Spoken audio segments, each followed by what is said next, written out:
Welcome to Awakening Soul Truth. I'm Robbie Short. I'm a yogini, and this is my friend Allison Ledbetter, who's a medium. We have come together to create Awakening Soul Truth because we're Reiki masters, we're meditation teachers, and we have been diving into the unknown or the other realm for the last few years. And we've started these conversations to share with you some of the experiences that mainly Allison has had. And she keeps me grounded and sane during it all. Yeah, so I bear witness to a lot of this. And one of those happened in my yoga class when I owned Half Moon Yoga in Franklin. And this one actually predates the last episode we just did, and I kind of forgotten about it, but it's a really important one for me. So, we were doing yoga, and as usual, I'm loud. She's vocal. So what happens is, what happens when you're in a yoga class? You know, everybody is being told to breathe. Everybody's being given the permission to release and to let things go. Yes. But also to welcome some new experiences in. And you would always sit pretty close to the front side of the room. On the right. And so whenever we would be in a pose where she would really feel her body, or she was having a moment of releasing something, you would grunt or groan. Long groans. Yeah. I love those. So they're awesome. We definitely promote groaning during yoga. So as I was in Robbie's yoga class, I literally was going down. What's that move where you go all the way down? Uttanasana, the standing forward fold. He was doing the standing forward. When you're opening your hamstrings and getting into your root chakra, which is all about family and ancestral ties. And there you have it. Yeah. So I was moving into that space and I was just emotionally recovering from being with family members that had pushed every single button that I have. And as I was going down, I could see in my mind's eye this Pope. And I'm like, oh, right, okay, there's the Pope. And then I was like, wow, I don't know what time that Pope is, because sometimes what I look for is period clothing. So time where the clothing is a certain style or a certain way, and it'll tell me how old it is. And this was like old. And it's hard to tell at popes though, because they wear all the ceremonious robes, and I just felt this incredible anger and heat come over my body. And like I was standing face to face with this person, and I felt as if they had captured my religion. Isn't that weird? Like my personal experience with it was, you're stolen my faith. And so it was a very personal one-on-one kind of exchange that must have happened in the past. And I was recalling it, and I'm in this yoga class and I'm crying because the pain and anger is so intense. And I knew enough, and it taught people how to do forgiveness. So I started saying, I forgive you for taking my religion away.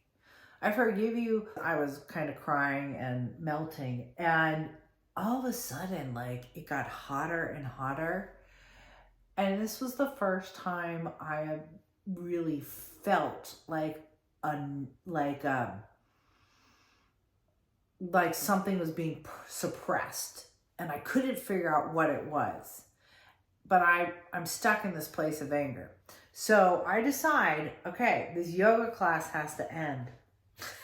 I gotta go, right? So I actually leave, and I phoned a friend on the way home. I called a very You left the class early? No, I left. Okay, the class you just left. ended. I was about to say, I don't remember you ever leaving class early. No, okay. I just had this moment where I was like, I can't deal with this. I was starting to say the words forgiveness, and I could feel this like really stuck, dark, pulsating place. But I didn't know what to do with it. And frankly, I was a little afraid to unleash whatever that was. Like, I didn't know if that's what my step was. Really good example of the ego getting involved. It was nerve-wracking. So I had been crying in your class, releasing. I get in my car and I call a very old friend of mine, and she's my rock energetically. And she and I did a lot of healings together in the early 2000s. Yeah. And she showed up energetically. I ended up actually phoning her physically. And I said, I have stumbled onto a conversation I'm having with a pope, and it feels like in real time.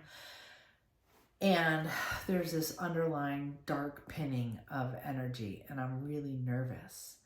And she started to help me process it. And it was the first time I witnessed a releasing of a number of souls, and they almost came flying out of there. And I then saw myself in the middle of what people typically envision as hell. It was red, it was on fire, it was rocks, it was really grainy. And I just needed her to hold space for me in case I didn't know what was going to happen. My skin felt like it was burning. And I just started calling on love. And that's when I could kind of look up and kind of see through hell that they were being released. And I started calling on Jesus. I started calling on Archangel Michael. And I just started saying, love is present here. And I think this is truly the first time where I knew how to say love is present here. We've come across the power of saying love, and this was the first releasing of what I would call a pocket of hell. It literally looked like hell, and I just started presenting love and forgiveness and allowing these souls to be freed, and they left. So the most important message that I learned from this experience in that day was that there was an actual layer, an intentional layer between a person, a human, and God. And that person was the Pope. And it was very clear that this Pope in time had captured and kept these souls for himself. That's a big statement. What I'm saying is a person of power decided to freeze in time and capture thousands of souls. That's intense. Yeah. And having the person I love deeply be the source of that past life that we were together. And how many popes have there been? How many? So there's probably pockets and pockets and pockets of this. Or do you think it was more general instead of specific to that one pope? Do you see what I'm saying? Right. No, it was definitely specific to that one pope. And since then, I've done a number of healings. I don't think all popes are bad.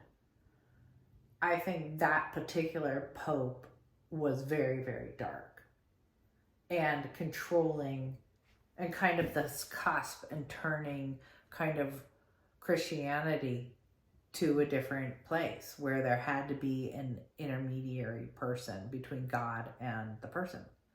And that was the Pope. And I think it was designed purposely, and so that you would give your power over to that. In fact, good question. I just had last week a client in, I just remember this. I had a client in last week and her grandmother had not crossed. And we were working on crossing her grandmother. And she was sitting at the kitchen table smoking cigarettes, playing cards. I was like, hey, you're stuck. And she says to me, I know. I'm like waiting to go to heaven. And I was like, oh, you can go to heaven right now. She was really a devout Catholic. Like super devout. Can I bring something up that I don't think I've brought up on this show, but I brought it to you another day? I was asking you, because my dad was a preacher, I knew all about heaven and hell, and a place called Purgatory. Yes. Is Purgatory this waiting station, this waiting place for that big judgment day, as Christianity refers to it, Right. the ghostly plane? So, great question. I think purgatory is actually the stuck place of ghosts, but it's only because of a human belief. It's not God's place. And God's not going to be like, oh, hey, now you get to cross, or now it's your turn, here's the judgment. No, it's actually hell. So purgatory is a space where most souls have been tricked into entering, and it's actually like this field of darkness around the planet, and it's those pockets again. So purgatory is a version of hell, or a waiting period. And I would say she was in purgatory. You know, but she was calmly just fascinating, calmly being, you know, okay with it and playing cards and smoking a cigarette. I was like, okay, yeah. And she'd been there for 20 or 30 years. Wow. You know, in our time. I mean, their sense of time, I don't know about. So, and the people who typically believe in purgatory are the ones that believe this is the one and only life. Absolutely. Instead of believing in the incarnation system. Absolutely. But that's also playing out because the people in power wanted us to believe that so that this could even exist. And that's another fabulous point. Yes, you're putting it together. So I believe that we're told that reincarnation doesn't exist so that you don't think of yourself as a continuous being of light and power, and that you gain strength and knowledge and wisdom. They want you to completely be blinded and turned down. And I'm not saying they as the government or anything like that. I'm talking about dark species that have taken over our being and lied to us for thousands of years. So you can't have the reincarnation system because they've hijacked it. Wow. Yeah. That's a lot. That is a lot. But coming back to our topic of spontaneous memory, I had that happen to me a couple episodes ago where we talked about, I had a spontaneous memory kind of coming up, and you were saying these spontaneous memories are because there's a healing happening in the moment. That's what's coming up to be acknowledged and healed. So I think going back to the previous episode of where you were saying, you know, when this starts to come up, it's not like you have to really dive into, say, that shadow side. Right. It's revealing itself. It's revealing it. It's acknowledging it. It's accepting it. Yeah. It's forgiving it. And then so on to the next. If it reveals itself, it is healing. Mm-hmm. That's a really important thing. Like, you don't need to get stuck in that pain. It's literally processing out and releasing. And I think we should start to redefine the shadow side as captured pain being in part of these pockets of hell. I mean, think about that. The shadow side is like you're repeating a pain over and over again. Well, our current soul wants to resolve it. Our current soul will put things in this lifetime that represent what needs to be healed or where you're stuck. So really, the shadow side, if we look deep enough, is the root cause of a past life where you got sucked into pain, hell, purgatory, all those things. And you can spontaneously heal that. To be really clear, I do want to finish up that one story about the woman sitting there smoking cigarettes. And I said, go to the light. And she started to expand. I touched her heart. And this ties all the way in. She literally said to me, oh no, there's someplace I have to go. You're not allowed to cross me. And this is on the other plane. I was like, oh, okay. All right. That's cool. I totally get that. But I did kind of watch what she was doing, and she ran straight to the Vatican. And as I watched the doors open for the Vatican, I'm remembering this story now. I was like, oh, that's really dark. And I was like, I'm not going in there after her. It's her free will. There you go. Wow. So when you asked me if it's all a continuation, I don't know that. There are different pockets, but what I do know is that there's a current pocket happening there that's very dark. Wow. Because when I saw her walk into the Vatican, I started to shake, and I teared up.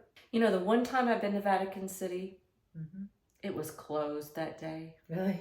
And I'm kind of glad it was. I don't know if I want to go in there. I went in. I wanted to see all the beautiful paintings and It's architecture fabulous. and feel the energy of the space. And now that I know what I know, I don't know if I want to go close to there. You know, there's two different stories there. There's definitely people experiencing the love of the divine there. You are connecting to your own version of love. Yeah. And that's real. When people sing and are feeling that sacred music, that's real. But there's an undercurrent there that is dark. And not everybody's going to be falling into that. And I don't know what causes that. I don't think that's necessarily the current Pope doing that. I just know that there's a real dark vortex there. You know, I'm not going to pretend that I know how to explain that. Well, I'm not Catholic, but I've always been drawn to Catholicism. I love the mysticism involved in it. I love the art involved in it. But I will say I dated a guy once who was a devout Catholic. Yeah. And the guilt that he carried around was immense guilt. Yeah. And he always felt like he needed to go to this devotional weekly on top of the Mass, on top of, you know, the confessionals. Yeah. So going back to the middleman, I wonder if, yes, you can feel the love of the divine and you can feel I love the gospel hymns. Yeah. It makes me feel good to sing those psalms. But I'm almost wondering if it's the people who are so dependent upon the confessional or going to that priest or thinking there's this middleman that get trapped in that vortex in a way. I think you got it. I think that's what's happening. There's not a middleman between you and God. And so when you feel shame and guilt and that you're not good enough and you're pleading, you're begging, you're praying for, am I good enough? Or is my message going to be heard? Is God hearing me? You know? First of all, God hears you. Just open up and have a conversation. Mm-hmm. Allow God to support you. And I think the biggest takeaway from this conversation is you have a direct connection to the divine, no matter what it looks like for you. But make sure you use the words love and divine. Have the direct connection yourself.